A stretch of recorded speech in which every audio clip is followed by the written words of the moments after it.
मुकदमा कई वर्ष नहीं चलता। किसी केस का कहो मुकदमा सालों चलता रहे, कहो 10 साल चलता रहे। कभी कभी तो उतनी जितनी सजा भोगनी होती है उतना तो मुकदमा में वो जेल में बंद रहता है। तो ऐसे ही भगवान की बहुत बड़ी अदालत है, अनंत ब्रह्मांडों के जीवों का हिसाब है। होता एक सेकंड के कम हिस्से में है, पर जब होगा बहुत फाइनल में होगा।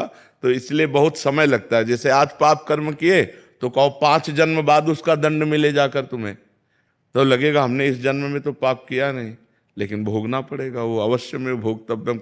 क्योंकि जीवात्मा वही है, शरीर बदल गया। जैसे कोई क्रिमिनल हो और वो पैंट शर्ट पहनता हो, फिर धोती कुर्ता पहनने लगे या वो सलवार कुर्ता दुपट्टा धारण करने लगे, तो पहचानने वाला तो पहचानता है ये वही क्रिमिनल है।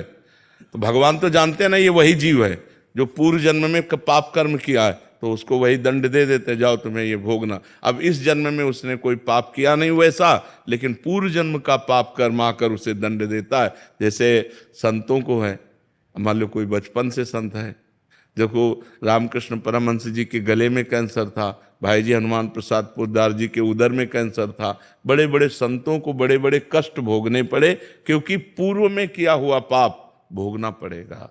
भगवान को भी भोगना पड़ा, वो कानून से अलग नहीं रहते।